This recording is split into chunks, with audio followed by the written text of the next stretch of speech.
សួស្តីអ្នកទាំងអស់គ្នាស្វាគមន៍អ្នកទាំងអស់គ្នាមកកាន់វីដេអូថ្មីគឺការ config បាទនឹង DHCP relay agent នៅលើ CNI ឡើងមុខអញ្ចឹងយើងធ្វើការចូលទៅកាន់ terminal របស់យើងហើយដើម្បី config DHCP server ដំបូងយើងចូលមកកាន់ setting សិនយើង set IP របស់ server យើងហើយអញ្ចឹងយើងមានមក IP network របស់យើង IP របស់យើងម៉ាស៊ីនរបស់យើងដល់ចុះមក អូមក ពីហកយើងជិតជិតពីសូមយកໄວទី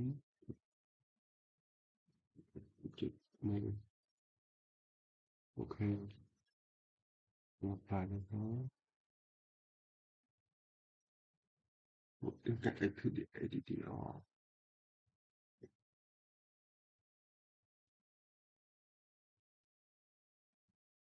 អត់ទៅក្នុងមកយើងទៅ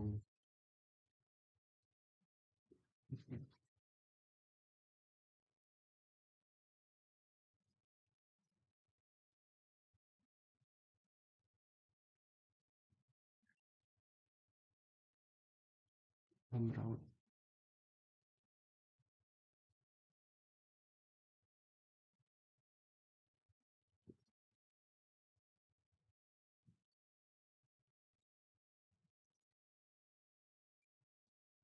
គឺស្គាល់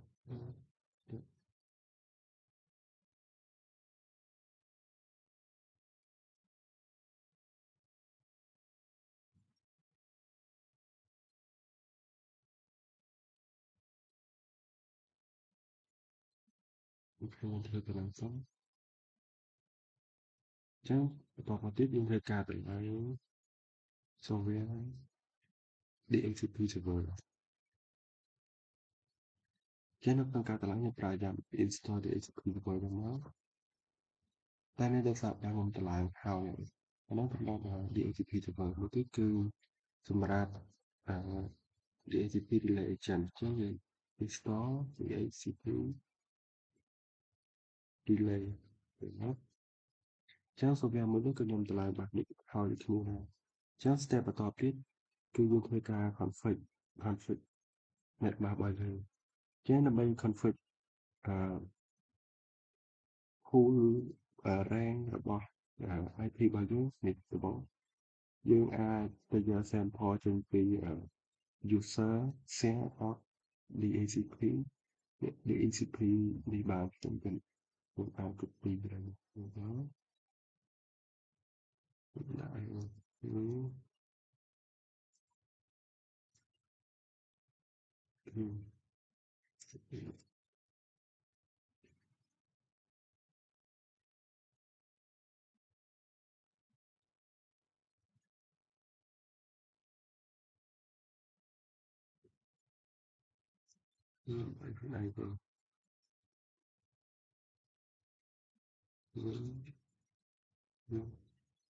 share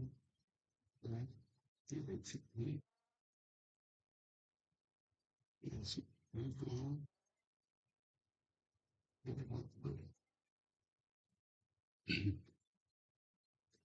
là example អូខេចឹងនេះគឺជា file sample របស់យើងដែល software mission របស់យើងវា provide ឲ្យយើងមកអញ្ចឹងយើងអាច copy ពីណាទៅបានឬក៏យើងអាច share ខ្លួនឯងបានអញ្ចឹងយើងអាចឃើញអញ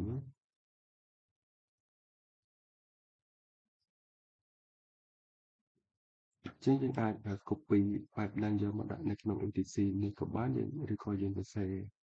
យកមកក៏បានដែរអញ្ចឹងខ្ញុំសូមធ្វើការទៅក្នុង review etc DHCP ទៅមក DHCP.config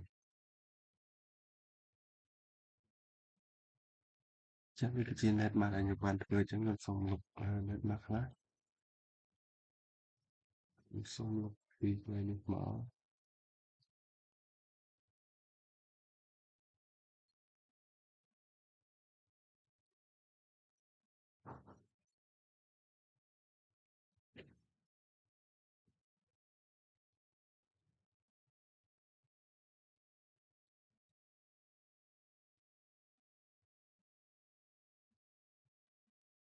Ôi, sinh lực bằng ấy.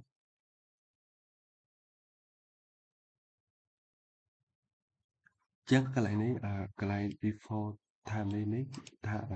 list time cái kiaระยะពេលដែលវាបោះតែអានេះគឺជារយៈពេលតិចបំផុតអានេះភាគច្រើនបើIP មួយដែល server បោះឲ្យទៅ client អាចប្រើរយៈពេល1ម៉ោងតែអានេះគឺដូចជា3ថ្ងៃនេះហើយនេះយើងត្រូវបើកauthorize queue នេះមួយហើយនឹងអឺ log facility នេះមួយដែរតបមកនៅក្នុងnet subnet យើងយ៉ាង subnet របស់ខ្ញុំគឺ0.0ខ្ញុំដាក់0ឡើងនេះ0កន្លែងនេះដូចគ្នាខ្ញុំឲ្យ range ចាប់ពី20ទៅដល់200ពេលនេះrouter 1 broadcast or 250អូខេចឹងធ្វើការ save វាមួយបន្ទាប់ពីដែលយើង save ហើយអញ្ចឹងយើងធ្វើការ add firewall នេះយើង add firewall ដល់ទៅហើយយើង start switch vSAN control start DHCPD enable និង status យើងមើលហើយខ្ញុំចាំធ្វើពេលក្រោយទៅតបមកទៀតខ្ញុំធ្វើការ config ទៅលើ DHCP relay សិនចឹងខ្ញុំធ្វើការ copy file ចេញពីlib system នេះមក lib system d system ទៅមក DHCP relay service ខ្ញុំ copy មក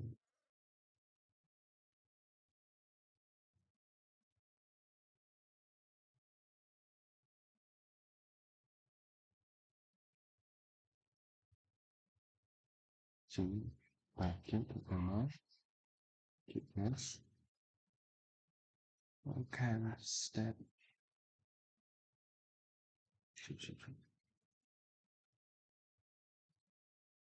lib lib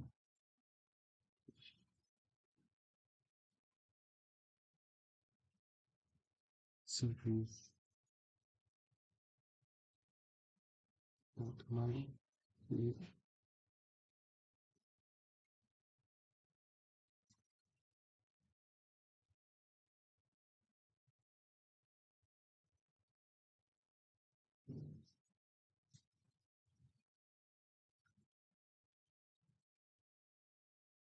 បានចឹងយើងធ្វើការ run service នេះមកដើម្បី copy មកខ្ញុំសញ្ញាចូលតែនេះគឺប្រើសញ្ញាចុចទៀតយើង copy ហើយយើង yes តោះមកយើងធ្វើការចូលទៅ config នៅក្នុង etc system d system តោះមក dl c relay dot service ចឹងនៅពេលដែលយើងមកក្នុងនេះគឺធ្វើការទៅដល់ទៅកន្លែងនេះមួយទេចាក់ចុច insert គឺធ្វើការដូរកន្លែងនេះយើងដាក់ IP របស់យើងមកគឺ192.168.182.IP network របស់នេះគឺជា0ខ្ញុំបន្ទាប់ពីយើងដាក់ហើយវា seal មកអូខេអូច្រឡំserver របស់ខ្ញុំគឺទឹក10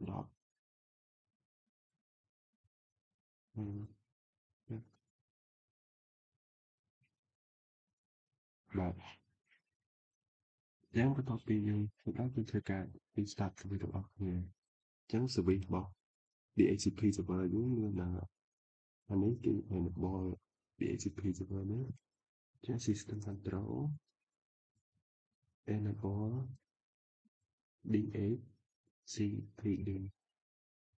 បាទអត់មានទៅតបមកយើង start វា restart វា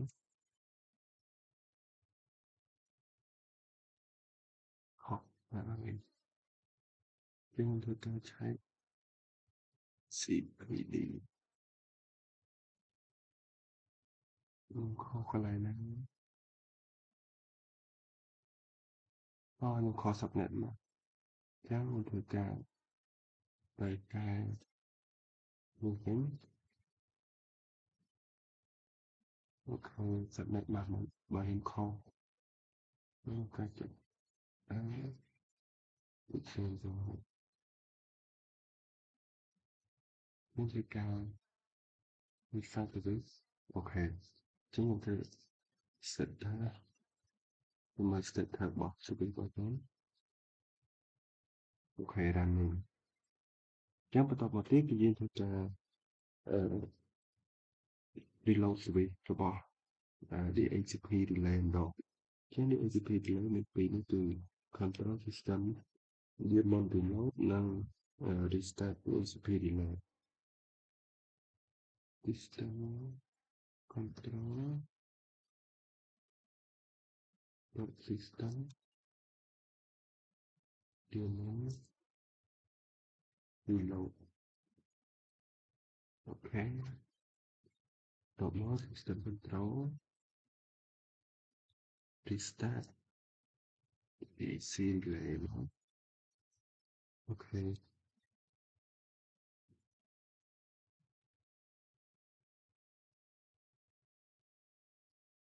ចឹង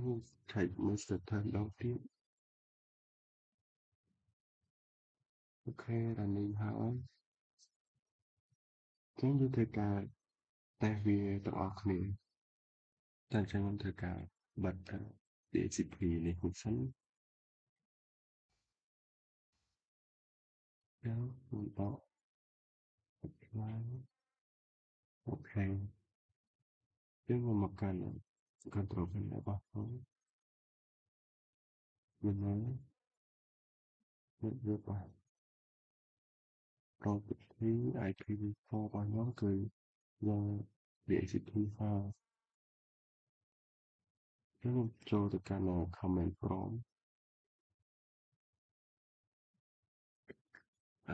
IP config release ចឹងធ្វើការ release អស់ហើយខ្ញុំធ្វើការ renew ខ្ញុំធ្វើការរងចាំវាសិន